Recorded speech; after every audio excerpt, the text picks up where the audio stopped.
Et à toutes. Je suis désolée, je vais devoir lire mon téléphone parce que je n'ai pas mes notes devant les yeux. Merci de nous rejoindre pour ce débat autour de la sortie du livre de Léopold de Lambert aux éditions Premier Matin de Novembre. Ce débat est en direct sur les réseaux sociaux, dont Facebook, et sera ensuite un podcast accessible sur diverses plateformes. Nous allons débattre ce soir de l'état d'urgence, ou plutôt des états d'urgence, en prenant appui sur le livre de Léopold qui a mis cette notion juridique et politique au pluriel. Le livre s'intitule en effet « État d'urgence » avec un S, avec en sous-titre une histoire spatiale, je le montre aussi, le bel objet, du continuum colonial français. Avec nous ce soir, évidemment, l'auteur de cet excellent livre, et je pèse mes mots, Léopold Lambert. Bonsoir Léopold, encore une fois. Tu es architecte de formation, simplement pour te présenter rapidement. Tu es le fondateur et directeur de la publication de la revue papier anglophone The Funambuliste. Tes recherches et travaux portent très schématiquement sur l'idée que l'organisation spatiale et l'architecture constituent un outil de pouvoir dans la manière dont elles matérialisent un ordre politique dans l'espace, mais tout autant un moyen de résistance. C'est l'envers et le revers des choses que tu défends bien dans ta revue. Ensuite, par ordre alphabétique, Joao, Gabriel. Bonsoir Joao. Selon tes propres mots, tu es blogueur guadeloupéen, militant panafricaniste et doctorant en histoire à la Johns Hopkins University. Tes recherches portent sur la prison en contexte colonial caribéen au XIXe siècle, les questions relatives aux communautés afrodescendantes, les enjeux contemporains de l'histoire de l'esclavage au panafricanisme. Tu réfléchis aussi au lien entre le colonialisme et les questions de genre. Et enfin, Nassira Ghenif Souilamas, bonsoir. Vous êtes sociologue et anthropologue, professeur des universités à Paris 8, vos axes de recherche portent là aussi de façon très schématique sur les questions croisées de genre et d'ethnicité au regard des expériences migrantes et minoritaires dans les contextes français et européens post-coloniaux. Vous êtes notamment l'auteur, avec Éric Masset, d'un livre qui a retenu mon attention, « Les féministes et le garçon arabe » aux éditions de l'Aube. Voilà pour la petite introduction succincte. Donc, on a un peu discuté en amont avec Léopold pour voir comment présenter la discussion de ce soir, qui sera plus une discussion qu'un débat. On s'est dit qu'il serait intéressant déjà d'avoir une première partie sur le livre en lui-même et ensuite rebondir avec Joao et Nassira, mais également lors de la première partie, n'hésitez pas à intervenir sur les questions soulevées par le livre de Joao. Et enfin, en troisième partie, peut-être une approche plus prospective et poser des jalons d'espoir et d'ouverture, un peu, si on peut dire cela. Ma première question, Léopold, est très simple. À chaque fois que je lis un livre, je me demande pourquoi l'auteur s'est attardé sur un sujet. Parce qu'on ne choisit pas un sujet innocemment, il faut quelque chose, une dynamique qui pousse à creuser un tel sujet. Donc, pourquoi ? Une urgence. Peut-être, oui. Oui, et à noter que Nassira Ghenif est aussi préfacière du livre, l'une des deux préfacières avec Anthony Tshigoro. Donc, encore un très grand merci, Nassira, de m'avoir fait l'amitié de l'écrire. Et Joao a été le tout premier à lire les épreuves à un moment et à me faire un retour. Donc, un grand merci à toi aussi, Joao, d'avoir fait ça. C'est d'autant plus que je pense que ça a eu un impact quand même sensible sur le livre. Donc voilà, et puis je précise que Hassina est aussi beaucoup cité dans la partie sur l'état d'urgence de 2015 grâce à son livre « L'état d'urgence permanent » avec CMZine. Donc c'est un peu la famille ici.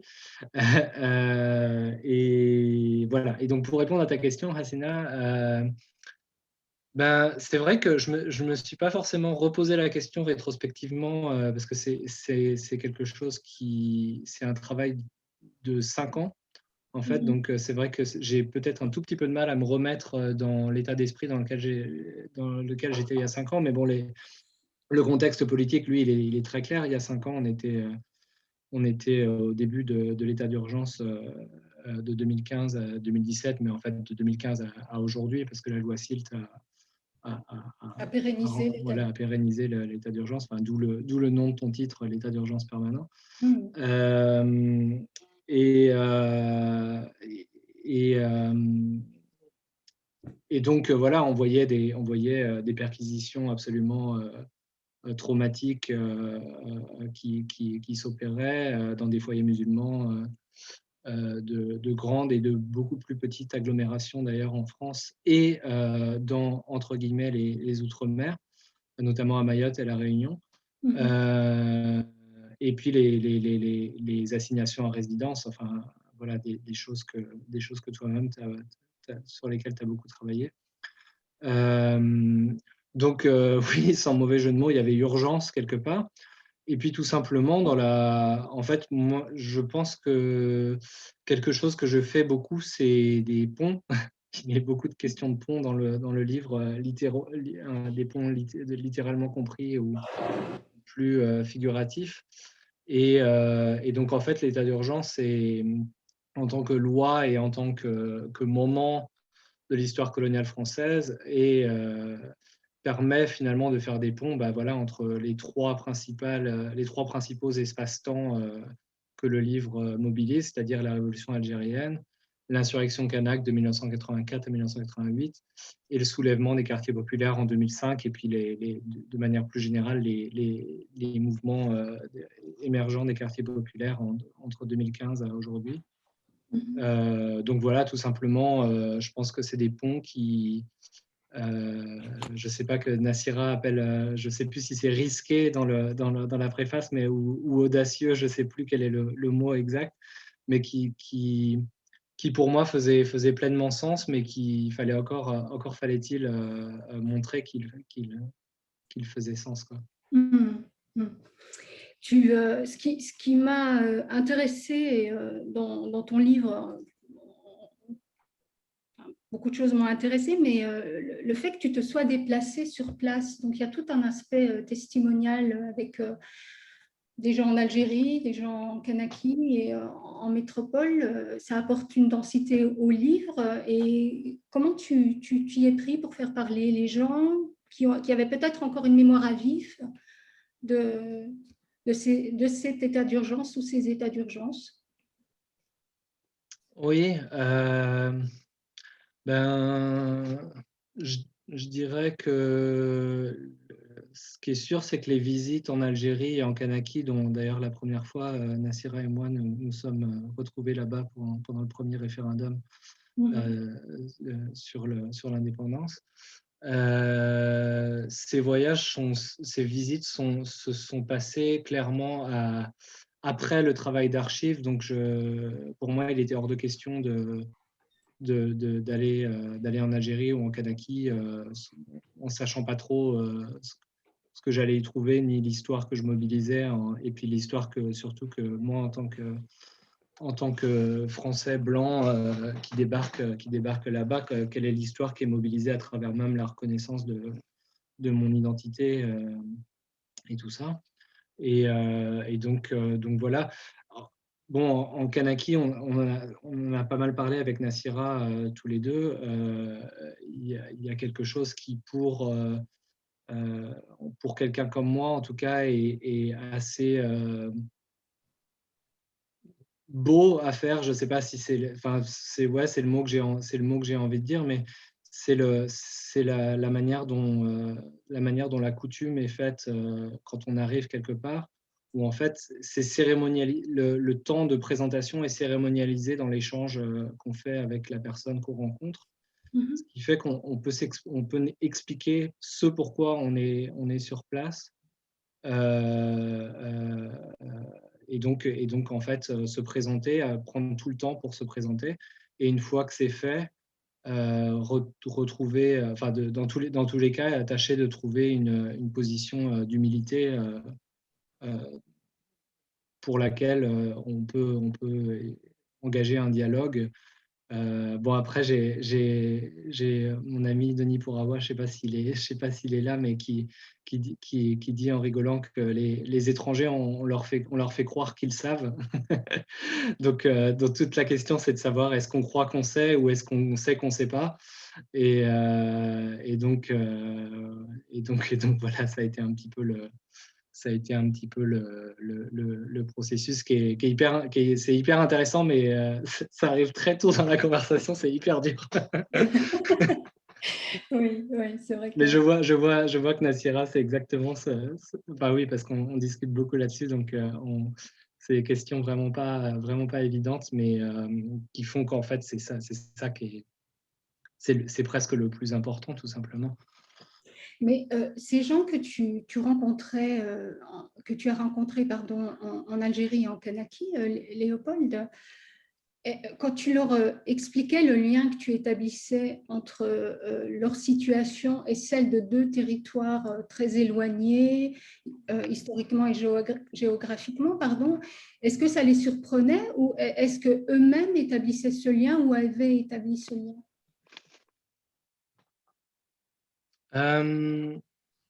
Je sais pas, peut-être que je me souviens pas exactement de comment je formulais le projet qui était ce bouquin.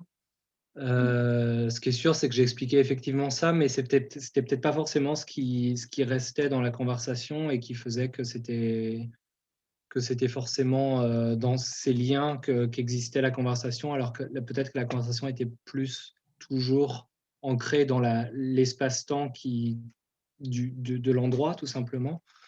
Même si dans l'introduction, dans l'introduction, la manière dont le bouquin est construit, c'est que tout le livre en fait est une description historique de ces trois espaces-temps, mais l'introduction est une sorte de boîte à outils de comment peut-être essayer de lire ces trois espaces-temps, et puis explique la méthodologie qui a été la mienne, y compris avec toutes ces failles et tous ces problèmes que ça sous-tend. Et donc, l'un de ces problèmes est évidemment la question de la comparaison que parfois on peut faire de manière trop facile. Et notre ami commun avec Nassira, Pierre Ouellepam, que je cite du coup dans l'introduction, me dit de manière un peu même, on pourrait presque dire un peu brusque, parce que c'était peut-être trop absolu ce qu'il disait, mais il disait il n'y a rien à voir entre... il n'y a absolument aucun rapport entre il dit, entre ce qui se passe chez les colonisés et chez les colonisateurs, entre guillemets. On ne peut pas comparer le combat des jeunes de la tribu de Saint-Louis en périphérie de Nouméa et celui des jeunes des quartiers populaires en France, juste sur la base de ils affrontent la police et ce genre de choses, quoi. Donc c'est vrai que de toute façon, tout ce qu'il y a eu en relation avec Kanaki a été toujours une expérience de toujours plus d'humilité, parce qu'en fait, dès qu'on pense savoir, en fait, c'est là où on se rend compte que non, en fait, on ne sait pas, quoi. Oui, le mot humilité, on le sent à travers ton livre. Il y a une approche absolument bien sourcée et bien avec comment dire, des références très solides, mais effectivement on sent que tu ne veux pas forcément tu l'as dit en amont, arriver avec peut-être les gros sabots de l'universitaire ou du militant et dire aux gens exactement ce qui leur est arrivé en fait. Oui. C'était ton état d'esprit aussi dans la rédaction? Oui, bien sûr, c'est sûr, mais enfin, c'est-à-dire ne pas mettre ses gros sabots, finalement, c'est pas si compliqué que ça, et puis c'est quelque chose qui correspond peut-être à mon quotidien aussi, mais qu'est-ce que c'est qu'est-ce qu'on met comme chaussures, enfin, quelles sont les chaussures peut-être un petit peu plus délicates, mais qui restent quand même trop sabotées. Oui. C'est peut-être un degré encore plus, un tout petit peu plus subtil que se jouent les difficultés. Et je n'ai pas du tout la prétention de dire que j'ai pu échapper à un certain nombre d'écueils. Notamment, je sais que ça t'a fait rire cette histoire.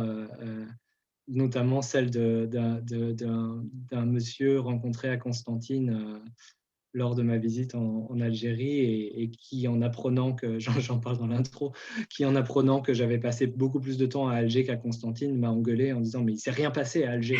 Il ne s'est rien passé. Et c'est un peu rigolo parce qu'évidemment, bien sûr que si, il s'est passé des choses à Alger pendant la révolution algérienne, mais en fait, c'est vrai. C'est pas le... C'est ce que j'appelle le savoir qui fait boule de neige, c'est-à-dire effectivement, on voit Gilles Pontecorvo, la bataille d'Alger, on s'imagine, enfin c'est là où toute la romantisation de la révolution algérienne se joue. Et du coup, on a vite fait effectivement de participer à l'effort de centralisation sur Alger, et le bouquin fait ça, hein, franchement, très honnêtement, il n'échappe pas du tout à ça. Et de la même manière qu'on centralise tout toujours sur Paris ou l'Île-de-France en France, quoi. Avant de discuter plus largement avec Joao et Nassira, j'aimerais juste revenir sur 3 notions que tu utilises dans ton livre, Léopold. Déjà, ce que j'ai dit en introduction, tu mets état d'urgence au pluriel. Donc, même si c'est comment dire, un principe juridique d'exception, là, tu as choisi ce pluriel. Pourquoi? Ouais, je mets toujours tout au pluriel en fait, mais euh, très simplement juste pour signifier le fait qu'on parlait de au moins 3 espaces-temps.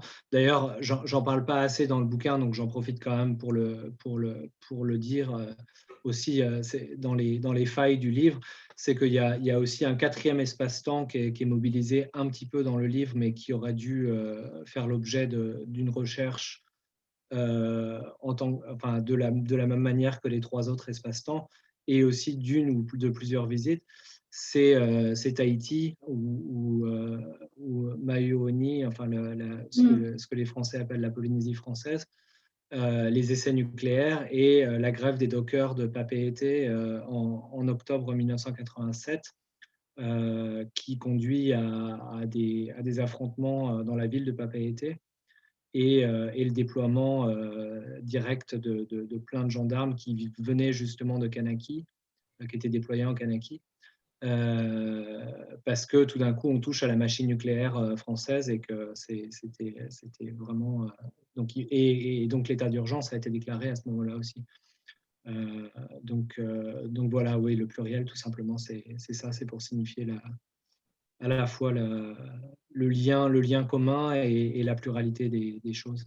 Tu utilises aussi le terme de continuum et non pas de continuité. Quelle différence tu fais entre ces deux mots et ces deux notions?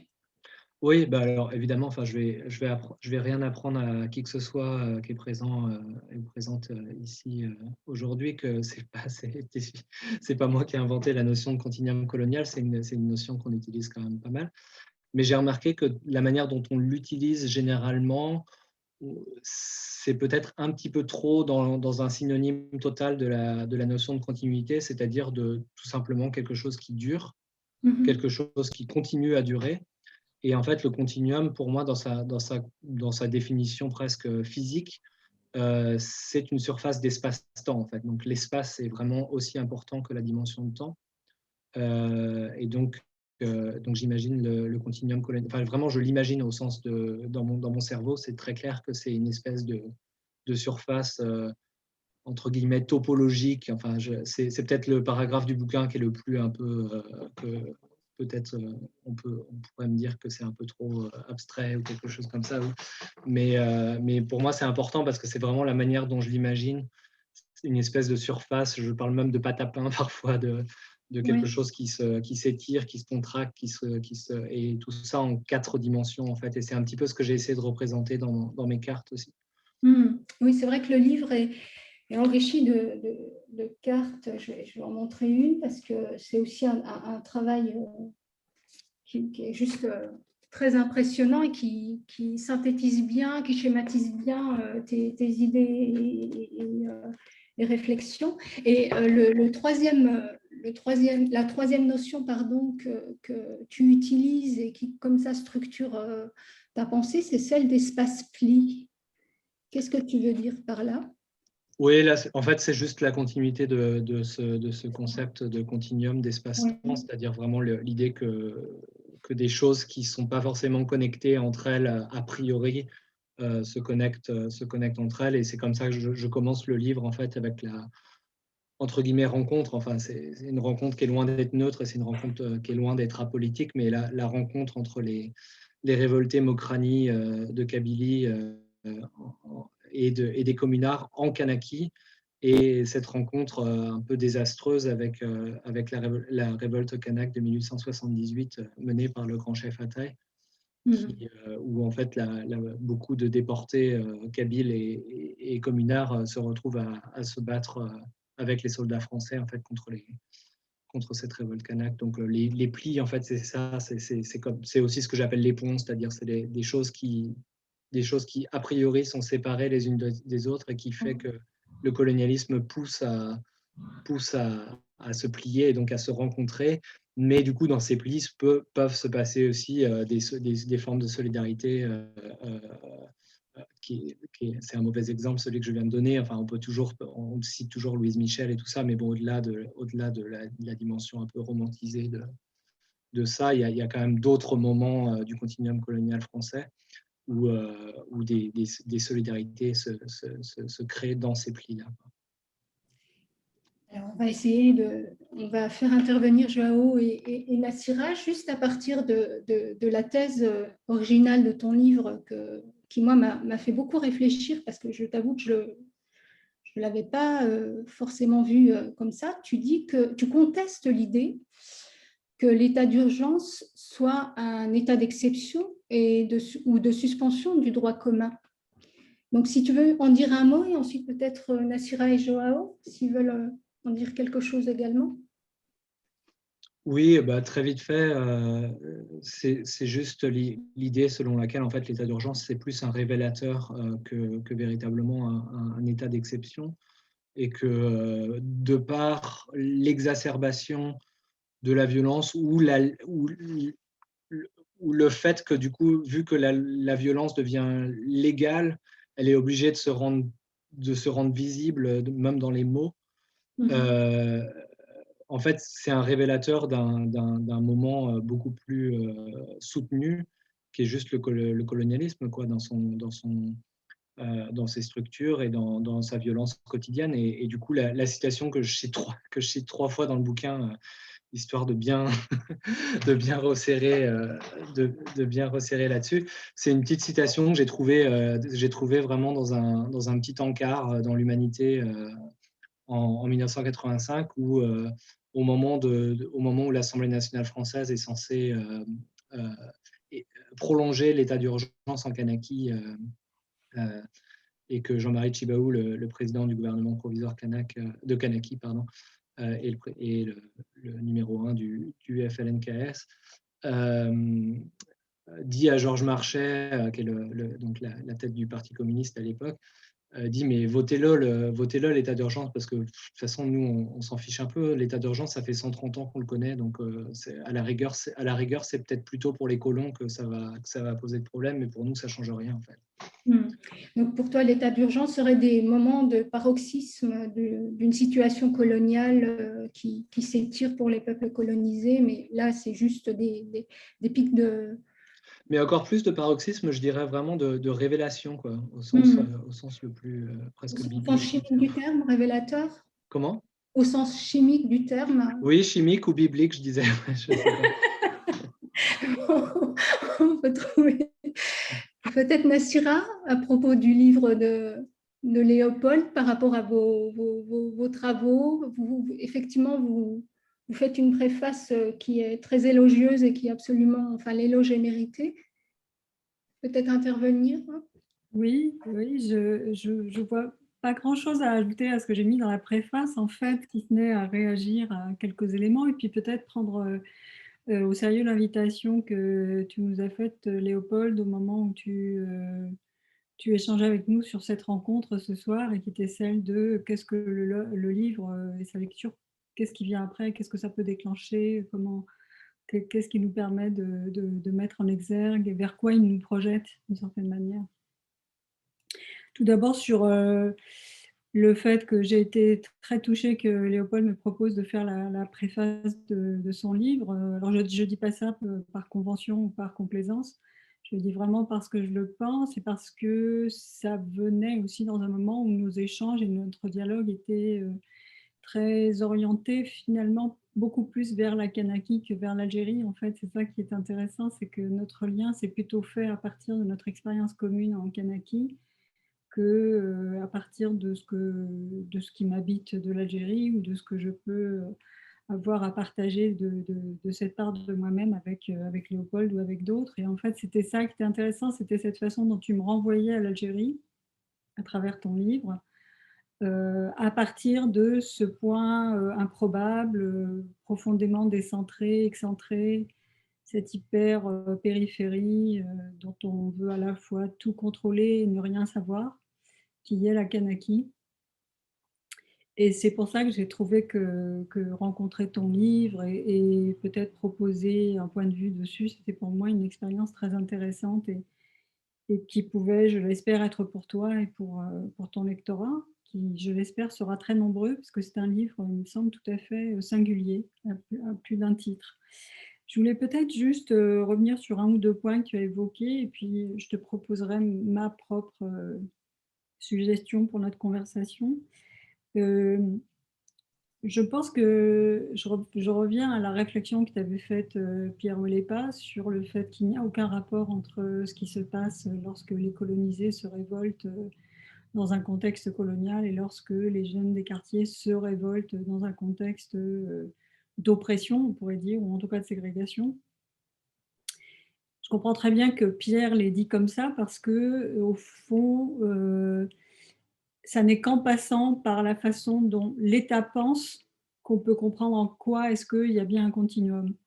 Et c'est ça, en fait, la question, c'est la pensée d'État, la pensée d'un État colonial, la façon dont un État colonial en vient à penser ses possessions sur un mode qui ne peut pas, de façon quasi existentielle, être le mode que vont adopter les personnes qui subissent précisément cette pensée d'État colonial.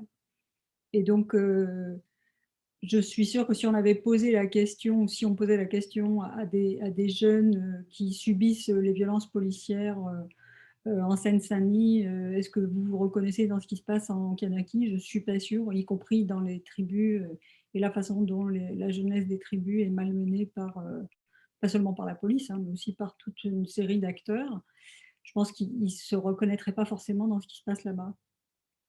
Et c'est aussi une des redoutables puissances d'un État que de parvenir à segmenter les expériences, à les rendre tellement incommensurables les unes aux autres qu'il devient, que l'idée c'est aussi hein, de rendre cela impartageable, du moins difficile à partager. Et je trouve que sa remarque est d'autant plus forte que quand j'ai conçu l'idée d'aller pour ma part, avec beaucoup d'humilité et j'ai beaucoup appris sur ce que je devais désapprendre en allant là-bas. Heu, Ce qui était vraiment frappant, c'est que moi, j'avais fait le pari qu'il était possible de comprendre des choses de ce qui se jouait dans des lieux comme la Kanaki pour en fait, heu, éclairer ce qui se joue dans les quartiers ségrégés ou dans ce qu'on pourrait appeler en fait, ou ce que je propose d'appeler d'ailleurs, c'est ce que j'évoque un peu dans la préface, des réserves indigènes, hein. Je veux dire, c'est cette façon de travestir, ce mode de gouvernement en parlant, de politique de la ville, par exemple. Donc je trouvais que c'était moi j'avais eu cette idée, mais je pense qu'elle est encore beaucoup en friche et il reste beaucoup à en dire. Sinon, sur les concepts que tu nous proposes dans ton livre, sur ce regard qui effectivement est le regard de la normalité et non pas de l'exceptionnalité, de l'ordinaire et non pas de l'extraordinaire, le moment où tu l'écris, ce livre, c'est-à-dire le moment où c'est entré dans le droit commun, fait que ta démonstration, elle est imparable. Il me semble qu'on peut plus, il y a vraiment quelque chose de l'ordre de la fin d'une forme d'exceptionnalité qui a longtemps été, d'ailleurs, qui a bercé des illusions, d'une certaine manière. Parce que utiliser l'idée qu'on serait dans une forme d'exceptionnalité, ça entretient l'idée qu'on peut en sortir. Or, ce que l'on voit, c'est que précisément, c'est loin d'être le cas, et que là, nous sommes dans un moment où ça s'est noué de façon tellement étroite et de façon tellement systématique qu'il va falloir beaucoup de travail pour surmonter tout ça. Donc c'est plutôt cette... et le fait que effectivement le continuum, ce soit ces plis que tu déplies d'une certaine manière pour nous, hein, dans ton livre, ce que je trouve vraiment très intéressant, c'est que tu fais d'expériences singulières en fait de l'état d'urgence. Tu les composes pour qu'elles deviennent le pluriel des états d'urgence. C'est-à-dire qu'il y a cette coexistence et cette nécessité d'avoir toujours les deux à l'esprit. On fait toujours une expérience singulière de l'état d'urgence. Quand tu parles, par exemple, de tout ce qui s'est joué après sa réinstauration, on va dire en 2015, suite aux attentats, on voit bien à quel point est-ce que l'expérience des perquisitions à 6 heures du matin, bah, c'est une expérience singulière, c'est une expérience profondément solitaire, qui crée même d'ailleurs une forme de souffrance extrême, c'est le but, j'imagine d'ailleurs. Et ce sont ces expériences singulières qui prennent une autre forme en Kanaki, par exemple. On le voit au moment de tout ce qui s'est joué entre les différentes montées de tension en 84-85, puis ce qui va en résulter en 88. Enfin, tous ces moments-là sont des moments qui sont vécus de façon singulière. Il y a quelque chose de comment communiquer ça, comment projeter ça vers d'autres espaces.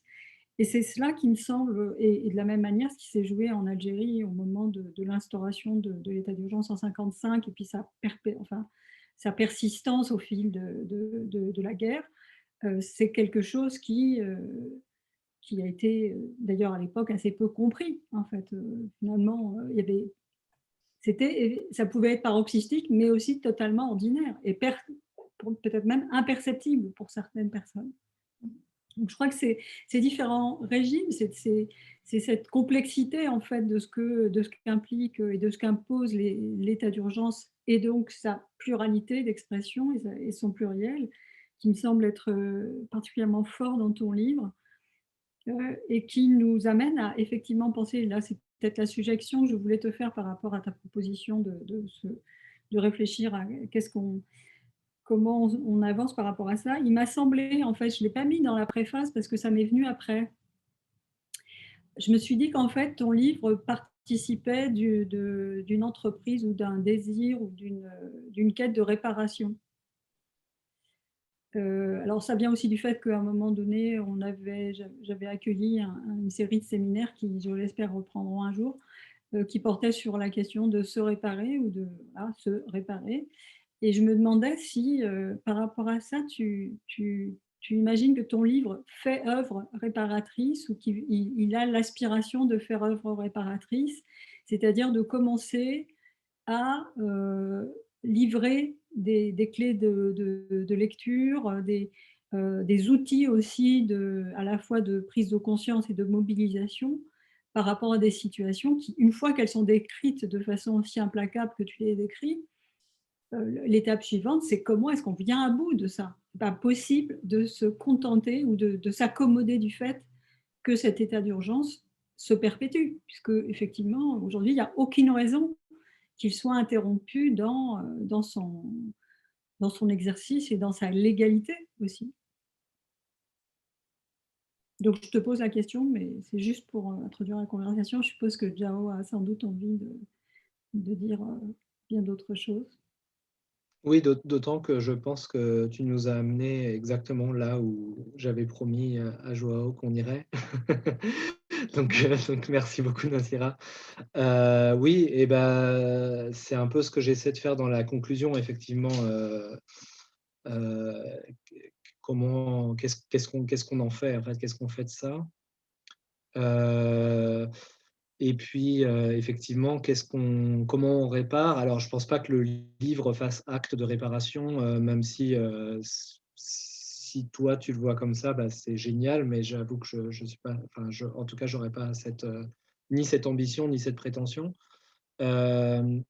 Mais effectivement, je finis le livre un peu avec cette idée de réparation, de décolonisation, allant des choses finalement les plus entendues sur les questions de mémorialisation, d'histoire, de récit, tout ça, enfin des choses qu'on connaît bien quand même, à quelque chose d'un petit peu plus risqué à énormément de points de vue, mais qui du coup, enfin, pour moi, en valait la chandelle, qui est de parler de la question de réparation dans le monde kanak. Mais du coup, je vais pas trop en parler là parce que je trouve ça très, très difficile à décrire sans tomber dans de l'ethnographie complètement nulle. Et là encore, toujours dans le croire qu'on sait, quoi. Mais la manière dont je l'ai écrit dans la conclusion du livre, sur cette coutume de pardon de 2014, j'ai essayé de faire de mon mieux pour réussir quand même à écrire là-dessus. Et du coup, et tout en sachant que le public, il est probablement plutôt de ce côté-là du monde, hein, parce que c'est vrai que l'extra-périphérie que Kanaki représente pour nous, évidemment, la France représente une extra-périphérie pour le monde océanien, que ce soit à Tahiti ou en Kanaki. Et donc, essayer de décrire l'importance absolue, telle que moi j'ai pu le ressentir, de cette question, mais qui touche même, enfin, les questionnements qu'on se pose sur l'abolitionnisme, quoi, de l'abolitionnisme pénal ou l'abolitionnisme carcéral. Euh, et du coup, c'est là que je pense que ça a un pouvoir de suggestion sur comment repenser vraiment la manière dont on pense justement la question même de la décolonisation, à savoir est-ce qu'il y a même besoin du colonisateur pour faire la décolonisation? Probablement pas, ou la réparation.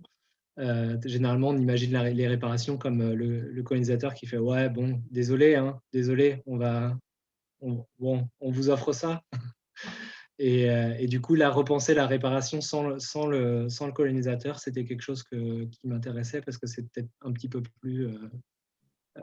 Ça demande un petit peu moins d'attendre quoi que ce soit de la part d'un État et d'une nation, enfin d'une nation au sens étatique, on va dire, qui n'a jamais donné quoi que ce soit comme signe de confiance. Et d'ailleurs, c'est encore un truc dans le chapitre Kanaki, c'est aussi très important. Ça a été très important pour moi de montrer aussi qu'à chaque fois que l'État français se fourvoie, mais c'est une honte, quoi. Mais vraiment au sens, c'est-à-dire un État qui revient sur sa parole, mais c'est le comble du barbarisme, quoi. Et du coup, je trouvais ça aussi intéressant de revenir à tout ça. Enfin bref, désolé, c'est un petit peu confus, mais bon, un petit peu de la même manière que toi, Nassira, tu as dit, bah, de toute façon, j'ai déjà tout dit dans la préface. J'ai un peu envie de dire, bah, de toute façon, j'ai essayé de tout dire dans le livre. C'est sorti il y a suffisamment peu longtemps pour que j'ai pas plus que 5 ou 6 trucs que j'aurais adoré inclure, mais j'en suis pas encore à me dire j'aurais dû inclure ça. Donc, plutôt que de continuer, je préférerais peut-être que Joao nous intervienne et peut-être justement dans cette idée qui m'était chère sur cette conversation, à savoir comment est-ce on a quand même parlé du livre, mais comment est-ce qu'on part du livre plutôt qu'on parle du livre. Alors, oui, donc merci pour l'invitation et je suis contente de pouvoir discuter avec vous. Dites-moi si vous m'entendez bien parce que voilà, très bien. Ok, donc, alors, on avait discuté, c'est vrai, de partir du livre pour arriver à quelque chose qui peut-être renvoie directement aux luttes politiques. Mais c'est vrai que moi, quand j'ai relu la version finale, ça me donne envie de parler du livre lui-même comme d'un objet politique. C'est-à-dire, avant de savoir en quoi le livre est un support qui peut être utile pour le militantisme politique, il me semble que tu as écrit un livre qui, je trouve, est un modèle d'histoire décentrée, à la fois dans les objets que ce livre utilise, mais aussi dans la façon de faire. Déjà, parce que ce livre, il prouve que écrire un livre seul n'est pas forcément une aventure en solo, selon la manière dont on utilise le récit des personnes dont on se sert.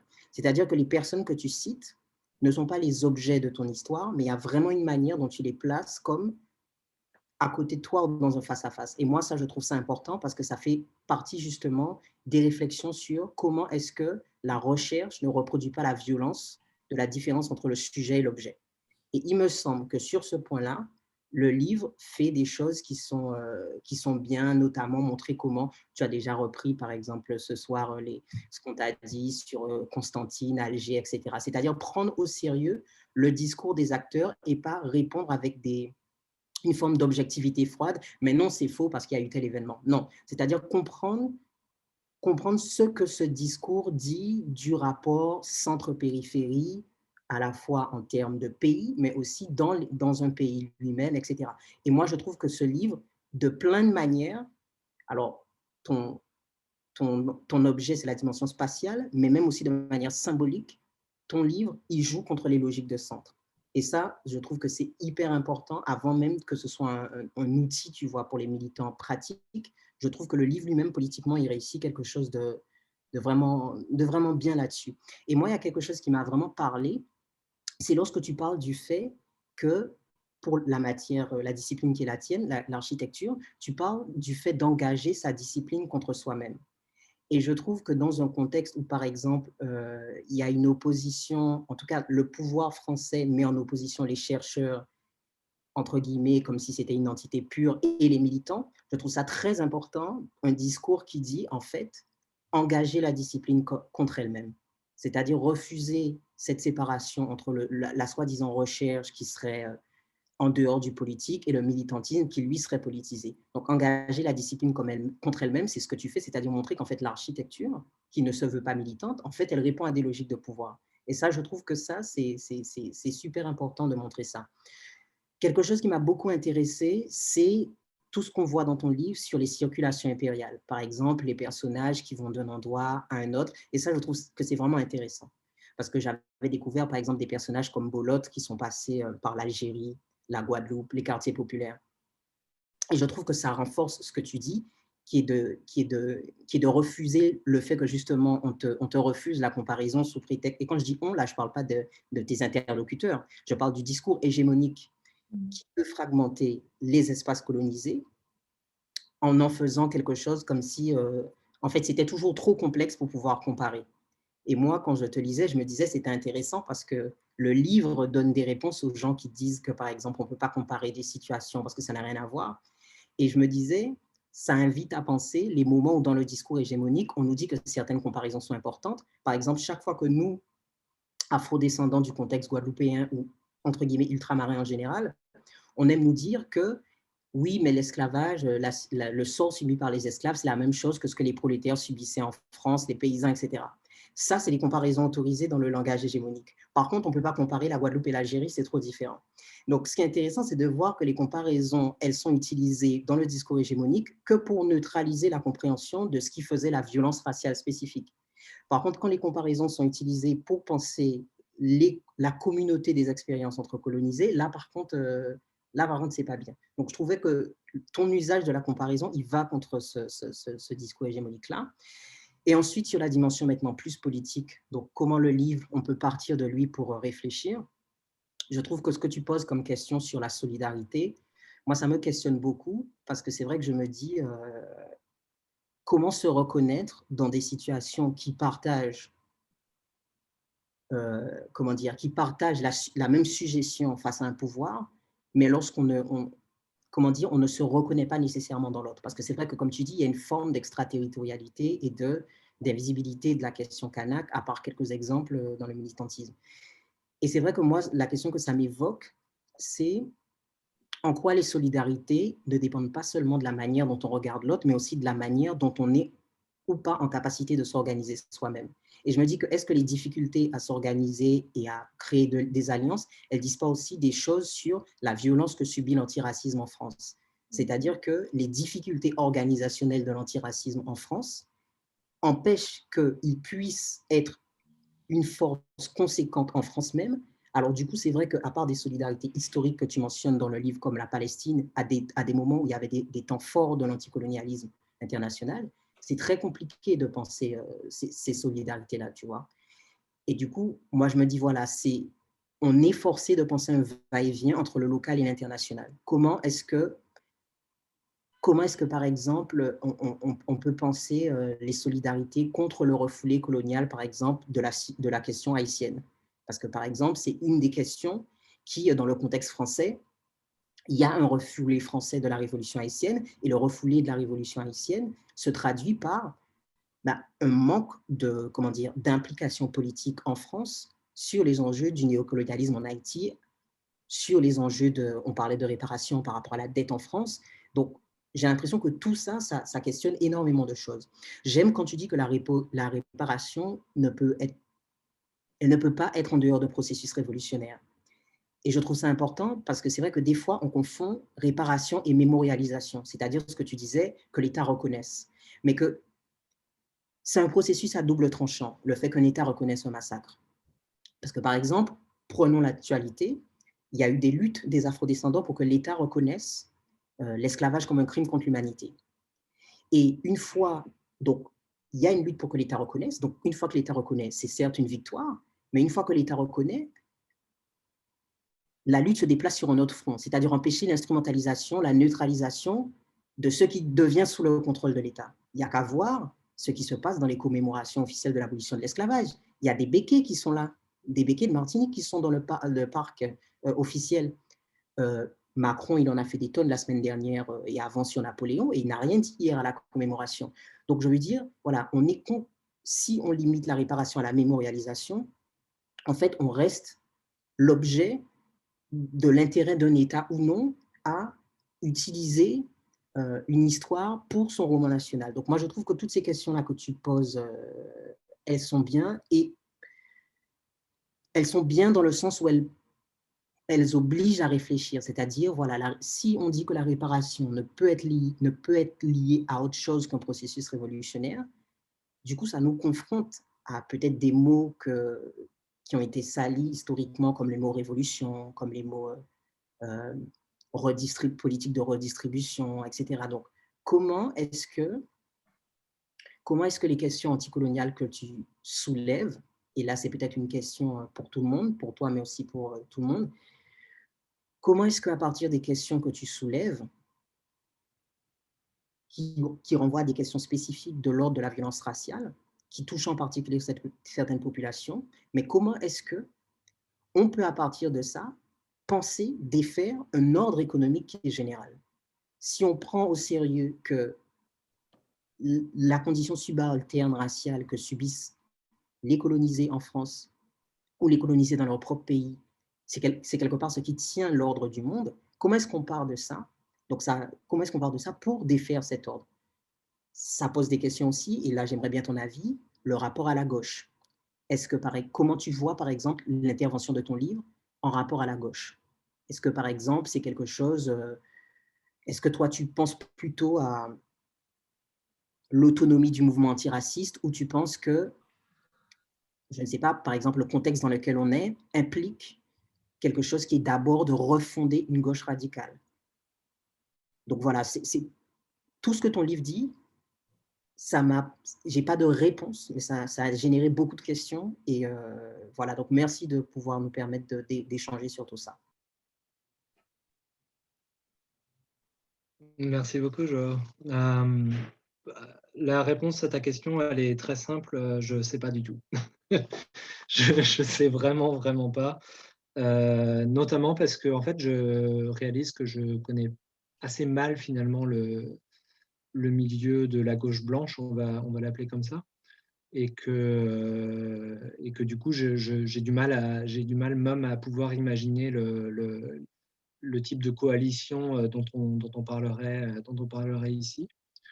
Donc tout simplement, moi je ne sais pas, peut-être que Nassira et Asena ont une meilleure idée sur cette question-là. Ouais, très simplement, je ne sais pas du tout. Ou en tout cas, je ne sais pas plus que n'importe qui d'autre ici qui se serait vite fait poser la question, mais pas tant que ça, quoi. Nassira, peut-être une réponse? Sur ta dernière question, Joao, en fait, je me demande si on ne devrait pas mettre entre parenthèses la question de la gauche, parce qu'il ne me semble pas qu'elle soit prioritaire, en fait. Je pencherais plutôt pour ce que tu as très justement soulevé en termes d'autonomie du mouvement antiraciste, et notamment du fait de, alors je ne le dis pas de manière métaphorique, hein, parce que je sais que ça peut être mal pris, mais décoloniser le mouvement antiraciste, ce sera déjà un bon début, et ça pourrait être une traduction de son autonomie. Et ça impliquerait effectivement que tout un corpus à la fois de réflexion, et je pense que c'est un peu le travail que fait notamment le livre de Léopold, hein, c'est-à-dire de fournir une grille de lecture, une profondeur analytique, une amplitude qui est à la fois géo-historique, mais qui est aussi politique, en fait.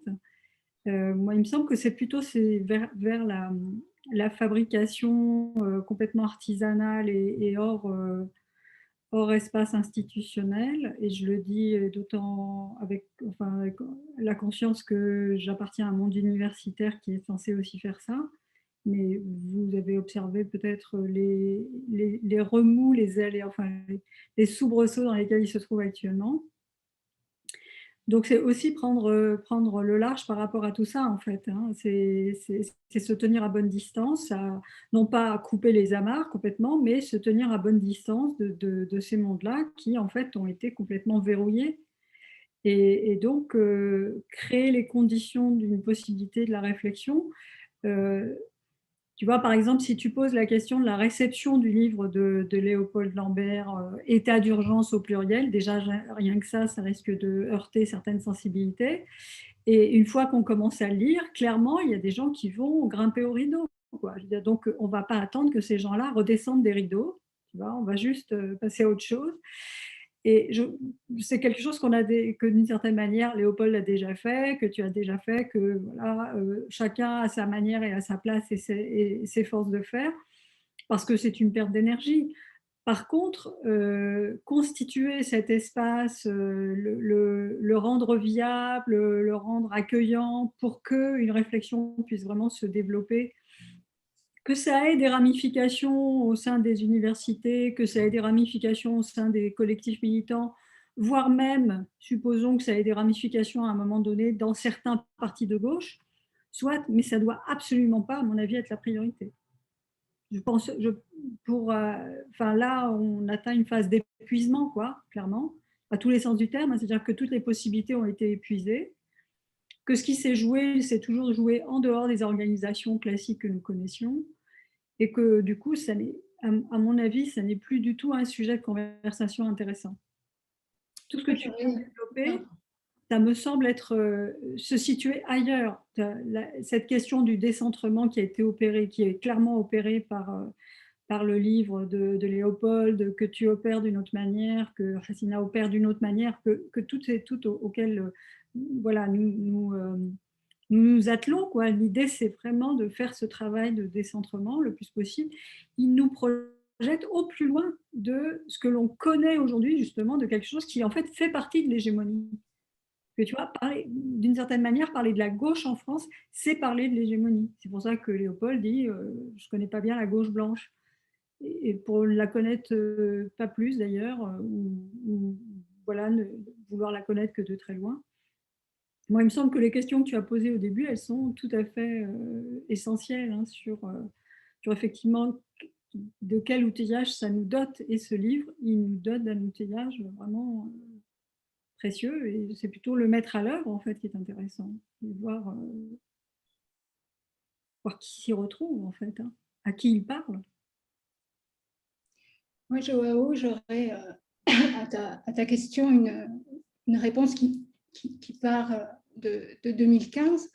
Si tu parles de la gauche institutionnelle, il faut se souvenir qu'en 2015, pour le renouvellement de l'état d'urgence, il y avait 6 députés qui ont voté contre sur plus de 570, donc tu imagines le ratio. Ensuite, en travaillant sur mon propre livre, en interviewant des gens et pas seulement des personnes perquisitionnées ou assignées, je crois que je rencontrais aussi parmi les chercheurs et les politiques que j'ai pu interviewer une espèce d'incompréhension parce que pour eux, après tout, la France avait été attaquée, c'était les termes qu'ils utilisaient, et ce n'était que une législation défensive qui avait été adoptée. Et on partait aussi sur le principe qu'il n'y a pas de fumée sans feu. Donc les perquisitionnées assignées, si elles avaient eu une visite domiciliaire, comme on l'appelle depuis la loi SILT, c'est peut-être parce qu'il y avait une raison, alors que les chiffres ont prouvé que non par la suite. Et enfin, si ça pouvait éviter d'autres attentats, voilà la technique du chalutage, on ramasse au maximum. Et ensuite, je te dirais qu'il suffit de voir par rapport aux 2 lois, la loi sécurité et la loi dite séparatisme, je trouve qu'il y a quand même une différence de réception et d'inquiétude par rapport à ces 2 lois. La loi sécurité est très large et a l'air de toucher tout le monde, alors que la loi séparatisme, je trouve qu'il y a une espèce d'embarras encore devant cette loi, parce qu'elle semble, même si ce n'est pas dit directement pour des questions évidemment de constitutionnalité et d'égalité devant la loi, elle semble toucher quand même une partie de la population et, à mon sens, cette loi constitue une forme de continuité de l'état d'urgence qui ne le dit pas clairement. En fait. Donc voilà, ce sera un peu ma réponse. Je vais reprendre juste mes notes. Moi, j'avais une question, Léopold, par rapport à l'État. Là encore, je pars de mon expérience. Quand on lit ton livre, on a l'impression que l'État est une espèce de mécanique impitoyable qui sait ce qu'il fait, qui sait exactement les résultats qu'il attend. Et moi, j'ai eu l'impression en 2015 que c'était un peu beaucoup d'impréparation, une forme d'évitement aussi. L'état d'urgence était une réponse qui évitait justement de se poser des questions politiques et de juste taper dans le tas, et que c'est pas si, comment dirais-je, que l'État ne sait pas forcément à long terme où il va, que parfois c'est juste des petits résultats, une méthode brutale qui n'est pas pensée au long cours. Est-ce que tu as pu l'observer toi aussi dans d'autres territoires? Oui, enfin, disons que cette question, ça fait partie, je crois, du mini paragraphe qui introduit la conclusion en disant bon, je viens de vous parler de tout ça, et puis en fait, on a l'impression que l'État, il est tout puissant, il est inexorable, il est imbattable, mais en fait, il est assez faillible, il est assez maladroit même parfois. Et donc, effectivement, c'est vrai que la lecture du livre peut éventuellement suggérer une espèce d'infaillibilité qui est pas forcément la bienvenue, à tous les points de vue, déjà parce que c'est faux, et ensuite parce que si on l'imagine infaillible, alors pourquoi se battre, quoi. Et donc voilà, mais par contre, que l'État ne sache pas où il va, mais que finalement on s'y retrouve d'un point de vue des logiques coloniales, ça c'est normal, hein. C'est l'inertie des structures coloniales, et c'est bien tout le sujet, et c'est bien pour ça que ça fait tout à fait sens de parler encore de colonialisme dans le contexte des quartiers populaires en France aujourd'hui, ou des différentes communautés musulmanes en France aujourd'hui. On est sur une forme d'autopilote où on est quand même capable quand on conduit une voiture maintenant, on peut se mettre sur une vitesse donnée, mais on peut encore accélérer. Mais en fait, si on retire l'accélérateur, on revient à la vitesse. C'est-à-dire, on est au minimum à la vitesse de base mais on peut encore augmenter. Donc, j'ai un peu l'impression qu'on est dans ce genre de choses. Après, moi, j'ai pas de. Là encore, quand je disais que je connaissais pas très bien la gauche blanche, c'est aussi parce que j'ai pas forcément une formation marxiste ou c'est le côté un peu marrant de chez moi de venir d'une famille bourgeoise et du coup d'avoir complètement sauté cette étape entre guillemets. Et du coup, j'ai pas toutes les théories de l'État bien en tête de que peut l'État, surtout pas l'État, plutôt anarchiste, plutôt trotskiste, plutôt j'en sais rien du tout. Mais bon, voilà, moi je suis pas, je vois par exemple ce que l'État du Vanuatu, nouvellement créé en 1980, a pu faire pour Kanaki, Walter Linney et son socialisme mélanésien, enfin, et puis bien évidemment le gouvernement, l'État algérien avec toutes ces faillites, tous ces abus de pouvoir, enfin toute cette espèce de truc qui quand même au final voilà, abrite dans les années 60 tous les mouvements révolutionnaires africains et palestiniens. Enfin, donc c'est pas, ce livre, c'est pas un réquisitoire contre l'État comme forme de gouvernance, parce que je n'ai juste pas du tout les bases et les outils pour juger de ça. Et oui, et encore une fois, en fait, je décris l'État de la même manière que je décris l'architecture généralement, c'est-à-dire comme quelque chose de foncièrement violent et un petit peu inexorable. Et du coup, je suis obligé de me calmer moi-même en disant non, non, mais attendez, prenez-moi au sérieux, mais pas trop quand même, dans le sens où voilà, l'État et l'architecture sont faillibles, et donc on peut y venir à bout, quoi.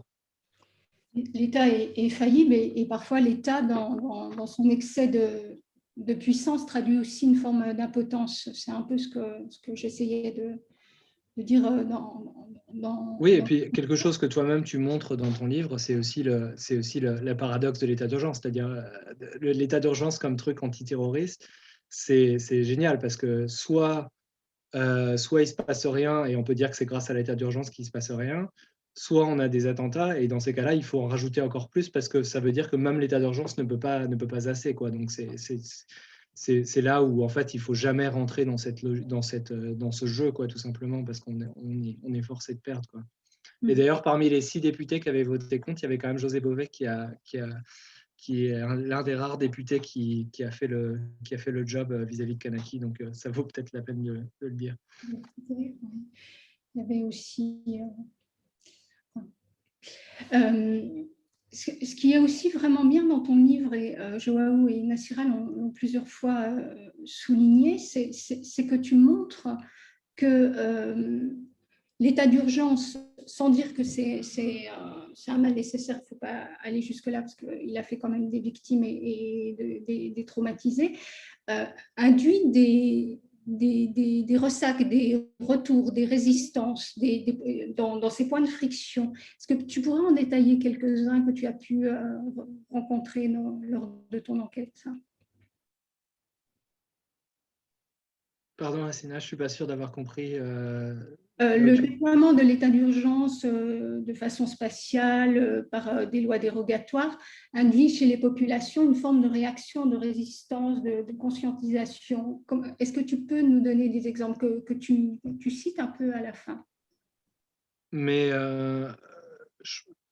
généralement, c'est-à-dire que l'état d'urgence comme violence qui est obligée de se faire explicite, comme violence coloniale qui est obligée de se faire explicite, vient en fait en réaction à des soulèvements qui sont ces 3 soulèvements dont j'ai parlé. Donc en fait, c'est non pas la violence coloniale que l'état d'urgence cristallise, mais l'état d'urgence en tant que loi, elle vient toujours après, de toute façon. Elle vient après la violence étatique parce que en fait, c'est toujours des lois qui ne se disent pas rétroactives, mais qui en fait le sont. c'est très clair, hein, quand c'est créé en avril 1955. La révolution algérienne a déjà 5 mois. Et en fait, on légalise tout ce qu'on a fait jusqu'à présent. En fait. Donc, c'est tout simplement, c'est aussi simple que ça. Mais de la même manière, l'état d'urgence, il vient aussi après la révolte. Et donc en fait, il n'y a pas vraiment de révolte contre l'état d'urgence parce qu'en fait, ça n'a presque aucun sens. Peut-être pas une révolte, Léopold. Pardon. Non, ma question était peut-être mal posée. Je pense qu'il y a Joe et Nassira qui voient très bien là où tu voulais en venir et qui sont en train de dire mais non, c'était pas ça. Non, d'organisation, de conscientisation, de gens qui vont tout d'un coup avoir un tableau d'ensemble. Et je te pose cette question parce que, encore une fois, pour revenir à ce que moi j'ai pu observer, les gens qui, après 2015, ont été perquisitionnés et assignés, n'associaient, comment dire, avaient une espèce de persistance, de réminiscence historique et n'associaient pas forcément ce qui leur arrivait aux attentats, mais beaucoup plus l'inscrivaient dans une histoire longue. Donc, est-ce que tu as pu observer tout d'un coup ces prises de conscience qui peuvent déboucher sur une forme d'organisation ou simplement de questionnement? Bah oui, non, oui, parce que le livre a plein de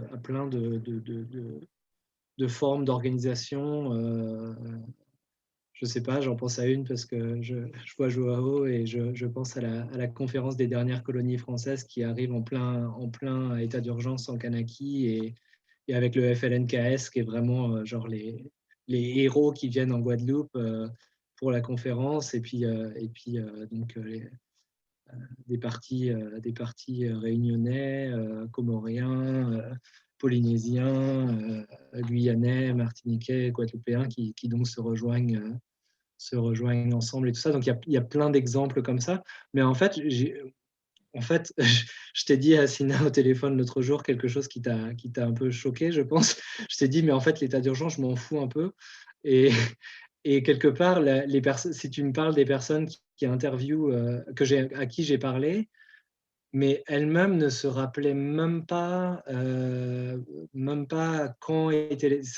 si il y avait l'état d'urgence. Ouais, Nassira, vas-y. Vas-y, fini. Non, mais juste ça, quoi. C'est ça qui est intéressant, c'est qu'on me disait ah ouais, l'état d'urgence c'était en cette année ou quelque chose comme ça. Je fais, bah, en fait, non, c'était 2 ans plus tôt ou 2 ans plus tard. Et tout ça montre bien qu'en fait, l'état d'urgence, il n'a qu'assez peu d'importance en tant qu'autre chose que révélateur et voire même, si j'exagère un petit peu, que prétexte finalement pour lier ces histoires ensemble. Si je peux me permettre, moi je trouve que là, ça revient complètement la question que tu poses, Racina, par rapport à ce que tu évoquais tout à l'heure au début, Léopold, qui était la remarque que faisait Jean-Marie Tjibaou en disant mais votez-le l'état d'urgence parce que de toute façon, chez nous, ça fait 130 ans que ça dure. Ça rappelle, je veux dire, je pense que c'est à peu près la situation dans laquelle se trouvaient les populations algériennes, que ce soit en Algérie ou en France au moment où il a été instauré, même s'il y a eu des moments paroxystiques comme le 17 octobre 61, même s'il y a eu effectivement, ça a facilité des exactions et des massacres. Et donc, on peut tout à fait imaginer que lorsque ça s'instaure en Kanaki, ça n'affecte pas plus, effectivement, sauf ceux qui ont une liberté de circulation, ceux qui n'ont pas connu les portes de fer à Nouméa, où effectivement les Kanaks devaient sortir de Nouméa le soir parce qu'ils n'étaient pas autorisés à vivre avec les Blancs et à rester résider avec les Blancs. Oui, pour ceux qui n'ont pas connu ça, oui, l'état d'urgence, ça peut éventuellement perturber quelque peu la vie. Et c'est à peu près, on pourrait faire la même réflexion sur les quartiers qui sont à la fois ségrégés, démunis, sous contrôle, qui sont pris dans la discipline et le contrôle à la fois. En quoi voilà, la question, c'est qu'est-ce qui va émerger de la décision de l'état d'urgence et qui va significativement altérer, dégrader, transformer la vie des personnes, en fait. Et de ce point de vue-là, Oui, c'est sûr que les perquisitions, ça a changé quelque chose de façon qualitative et quantitative, mais pour l'essentiel, est-ce que l'état d'urgence, ça change quelque chose? Et maintenant qu'il est entré dans le droit, dans la loi et qu'il n'est absolument plus considéré comme problématique, parce que personne ne reparle de ça, puisqu'on est même en train d'aggraver, d'accentuer avec la loi sécurité globale et la loi séparatisme. Ce sont des lois qui visent à rendre de plus en plus tangible et à inscrire durablement, hein, à enquister en fait dans la réalité d'une société qui se veut démocratique, qui s'affirme comme démocratique, des pratiques qui sont antidémocratiques, qui sont profondément illibérales, au sens où on peut aspirer à des formes de liberté. Hein, je ne parle pas de l'autre modèle. Et donc, pour les personnes qui subissent ces situations, on pourrait dire que d'une certaine manière, l'état d'urgence, il n'a pas changé radicalement la situation de beaucoup de personnes qui vivent dans les quartiers, en fait. Ça a été ciblé sur des personnes qui sont identifiées comme musulmanes, qui sont identifiées comme de potentiels islamistes, terroristes, etc. Enfin, vous mettrez les mots que vous voudrez. Mais pour beaucoup de personnes, ça n'a pas changé grand-chose. De la même manière que je ne fais pas une analogie, mais ça résonne avec le fait qu'au moment où il y a eu le premier confinement, il y a des personnes qui ont dit, mais de toute façon, nous, le confinement, ça fait longtemps qu'on le vit, en fait. C'est quoi la nouveauté? Et d'ailleurs, on voit très bien comment est-ce que les régimes de confinement sont très différents selon qu'on se trouve en Seine-Saint-Denis, selon qu'on se trouve dans une région rurale ou qu'on est à Paris-Centre. C'est pas, enfin, à Paris-Centre, le confinement, je rappelle que le couvre-feu, c'est quand même un des grands principes de l'état d'urgence. Il n'est pas vécu de la même manière selon les endroits où on se trouve. Donc ces disparités, ces profondes inégalités dans l'exercice de l'état d'urgence, on peut les mettre en parallèle avec le fait qu'il y a aussi quelque chose qui serait de l'ordre de l'interstitiel. En fait, c'est ça qui est peut-être intéressant aussi, c'est quels sont les interstices, y compris parce que l'État n'est pas forcément toujours complètement en contrôle absolu de tout ce qu'il fait. Quels interstices est-ce que ça ouvre en fait? Quelles sont les spatialités possibles qui permettent, moi je suis toujours un peu, vous avez remarqué, je reviens toujours à mes obsessions, qu'est-ce que ça nous permet de penser de cette façon d'affaiblir et de démanteler en fait ces structures-là. Joao, tu veux intervenir? Je réfléchis à plusieurs des choses qui ont été dites parce que je me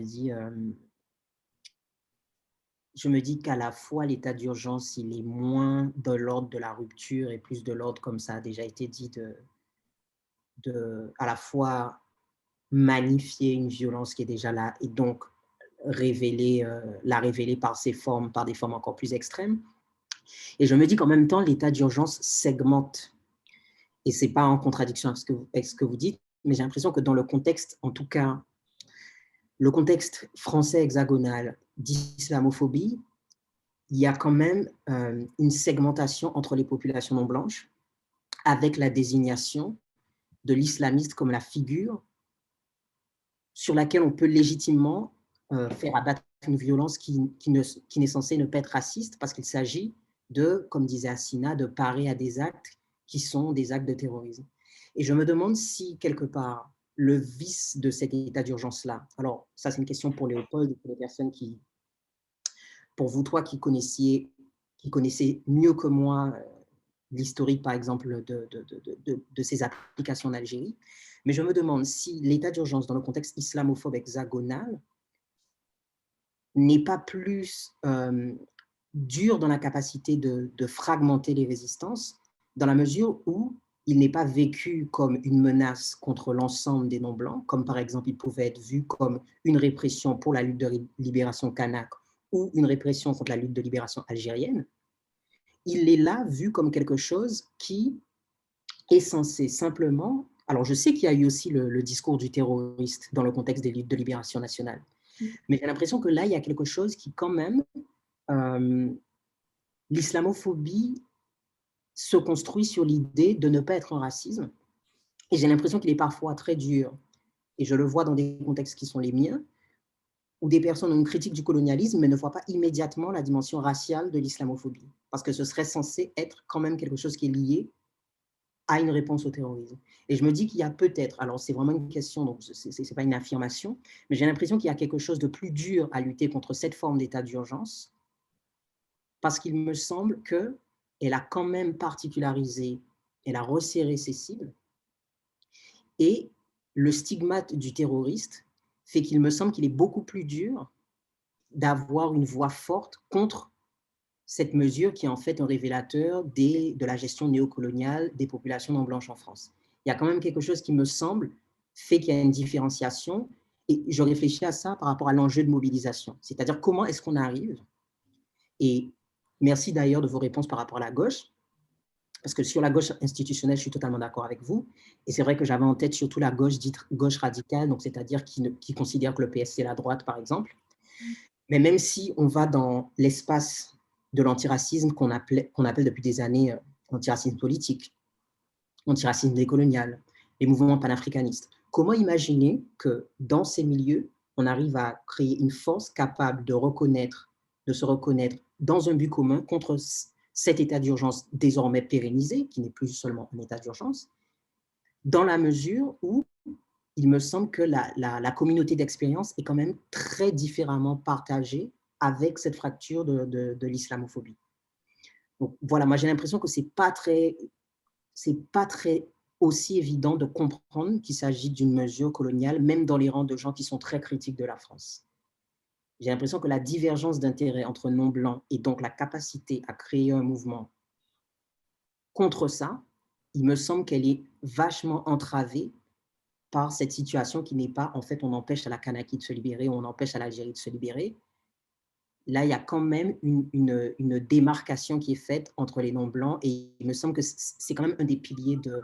Pour prendre un autre exemple qui n'est pas exactement le même, et pour finir là-dessus, je trouve que, par exemple, la segmentation raciale qui précède cette escalade islamophobe, l'islamophobie était déjà là, mais je veux dire qu'on a quand même euh, une forme de paroxysme de l'islamophobie depuis des décennies. Et j'ai l'impression que quelque chose qui opérait beaucoup avant ça, c'est la segmentation raciale entre d'un côté les populations comme moi, dites de l'outre-mer, et de l'autre les immigrés. Et ça fonctionne très bien. Pour moi, ça, c'est l'un des piliers dans le fait d'empêcher au mouvement antiraciste d'avancer, parce que les divergences d'intérêts vis-à-vis de l'État, on parlait de l'État tout à l'heure, c'est-à-dire que quand on a des populations qui sont automatiquement françaises, leur rapport à l'État, même lorsqu'il est contestataire, n'est pas le même. Parce que, par exemple, qu'on prenne les grèves en Guadeloupe, les grèves en Guyane, il ne s'agit pas de demander moins d'État, il s'agit de demander plus d'État à chaque fois. Même lorsqu'il y a une critique de l'État et qu'il y a des termes qui s'opposent à lui en tant qu'il est colonial, en réalité, ce qui est demandé, c'est plus d'État, plus d'aide, plus de ceci, cela. Dans le contexte des luttes de l'immigration, on a des populations qui ont un rapport à l'État qui est parfois plus frontal parce que pas françaises et qui doivent acquérir la nationalité et qui, du coup, expérimentent une forme de brutalité de l'État qui n'est pas pareille. Et du coup, les terrains de lutte, parfois, peinent à se rejoindre à cause de ça. Et je me dis que là, on est en train de voir ça, mais dans un autre contexte, qui n'est pas la différence outre-mer et immigration, mais qui est la différence musulman-non musulman. Et j'ai l'impression que ça fait partie des défis de l'antiracisme, et peut-être que la question de l'état d'urgence, elle est l'une des cristallisations de ça. C'est-à-dire que concrètement, ça n'a pas été quelque chose qui a mobilisé l'ensemble des forces non blanches, de même qu'elle n'a pas mobilisé l'ensemble des forces de la gauche, à la fois parce que les non-blancs en France, on l'a dit tout à l'heure, leurs capacités d'organisation sont entravées. Faire une réunion non mixte, c'est un scandale. Et même sans être non mixte, être militant pro-palestinien, c'est un scandale. Être militant noir, c'est un scandale. Voilà. Donc, j'ai l'impression qu'il y a plusieurs contraintes qui pèsent sur nous, et ce n'est pas pour être défaitiste, mais c'est pour penser en quoi ce que ce livre nous propose, et aussi autre chose, pour penser les possibilités de casser cette segmentation, parce qu'il me semble qu'elle est opérante. Beaucoup de gens, je finis là-dessus, autour de moi, qui sont vraiment des gens qui ont clairement une vision de ce que c'est que le colonialisme français dans sa forme contemporaine, donc qu'on peut appeler néocolonial, me disent, mais pourquoi tu parles de l'islamophobie? En quoi c'est dur? C'est pas pareil. C'est pas pareil, c'est pas comme du racisme, c'est différent. Donc voilà. Léopold? Ben, pour moi, peut-être que ça me permet de donner une réponse un petit peu plus intéressante que celle que je t'ai faite sur la gauche, à savoir qu'est-ce qu'on fait quoi, et moi, c'est clair que autant dans ce livre, mais encore plus dans ce que je fais avec The Funambulist, l'approche, elle est clairement internationaliste. Alors, je sais que c'est plus simple pour quelqu'un qui n'a pas son propre combat à soi et à se protéger en permanence et s'organiser autour de sa propre communauté qui est en permanence mise en danger par l'État. C'est plus facile d'être internationaliste quand on ne part pas de ça. Néanmoins, voilà, je te rejoins, Joao, sur l'idée d'être à la fois justement dans ce que tu appelais le local, qui était, j'imagine, ça, et le global, qui est donc ces solidarités internationalistes, qui ne veulent pas forcément dire, internationaliste, ça ne veut pas forcément dire, je ne sais pas, ça ne veut pas forcément dire qu'on doit tous être en solidarité permanente avec le mouvement de décolonisation de la Papouasie occidentale, pour citer les voisins des Kanaks, mais que justement, on soit toujours quand même qu'on soit toujours en train de construire quelque chose effectivement à l'échelle globale. Et c'est là en fait où la question de la gauche peut être éventuellement intéressante si en fait quand on dit gauche on veut dire anticapitalisme et lutte des travailleurs, parce que bien évidemment à l'échelle planétaire les travailleurs les